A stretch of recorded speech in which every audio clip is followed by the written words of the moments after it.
हाय friends, मैं हूं Manav. Welcome to movie show. दोस्तों, एक ऐसा सटायर जो कि एक ऑलमोस्ट जेम है, जाने कहाँ छुपा बैठा था। And thanks to OTT platforms like Netflix की जो अच्छी स्टोरीज हैं, जो कि मतलब हम घर बैठ के आप देख सकते हैं। और पहले कहीं गुमनामियों में कोई रहती थी, कोई ये इस तरीके से प्रमोट नहीं होती थी, वो कि पैरेलल सिनेमा माना जाता था। एक ऐसी ही स्टोरी है दोस्तों, इब आले ऊ। इसका मतलब तो दोस्तों बहुत ही अजीब है। मैं आपको बताने की कोशिश करता हूँ, नाम बहुत अजीब है, पर इस साउंड से जो बंदर और लंगूर है उनको भगाया जाता है, ऐसा माना जाता है। कहानी है दोस्तों एक माइग्रेंट लेबर अंजनी की, जो अपनी प्रेग्नेंट बहन और ब्रदर इन लॉ के साथ बहुत दिल्ली के अंदर कोई ना कोई जॉब की तलाश करने लगता है। तो बहुत ही खुश हो जाते हैं क्योंकि उनकी गवर्नमेंट जॉब लग जाती है। थोड़ी अलग तरीके की जॉब है। अब महेंद्र को गार्ड की नौकरी मिलती है और अंजनी को बंदर बनाने की नौकरी मिलती है। दोस्तों, बंदरों ने गवर्नमेंट बिल्डिंग्स के ऊपर मैच क्रिएट करके रखा हुआ है, पर इनको आप मार नहीं सकते क्योंकि रिलीजियस सेंटिमेंट्स और रीजन इसके साथ जुड़े हुए हैं। Some people believe and see a reflection of Hanuman ji in monkeys. अब दोस्तों, इसके अंदर कॉमेडी भी है और एक डार्क सटायर की तरह है, जिससे आपको हंसी भी आएगी और दया भी आएगी। वो इसलिए दोस्तों क्योंकि अंजनी बार बार अपनी इस जॉब के अंदर फेल होता रहता है, क्योंकि उसका जॉब है स्केयर करना, मंकीज को इधर करना। वो सब कुछ ट्राई कर लेता है, उससे नहीं होता।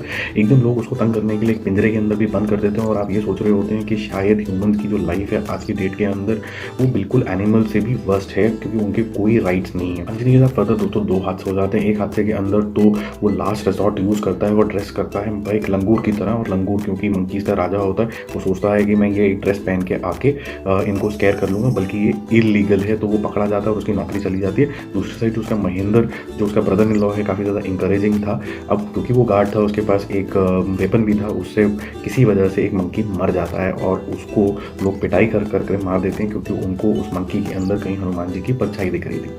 अब जो इस तरीके की मूवीज़ होती हैं दोस्तों, काफ़ी ज़्यादा सोचने समझने पे मजबूर कर देती हैं, जिसके अंदर आपको लगता है ह्यूमन लाइफ की कोई ज़्यादा रिस्पेक्ट नहीं है और क्या रिलीजन जो होता है वो ह्यूमन लाइफ से बड़ा होता है।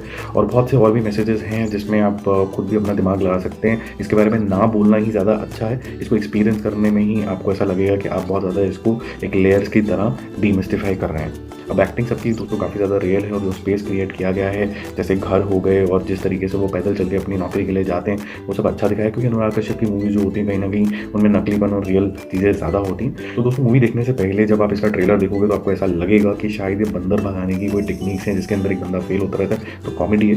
बट आज आप इसको डीपली देखोगे तो ये बहुत ही खतरनाक सा दिल दहलाने वाला सटायर है, जिसमें आपको पता चलता है कि ह्यूमन लाइफ की क्या वैल्यू है।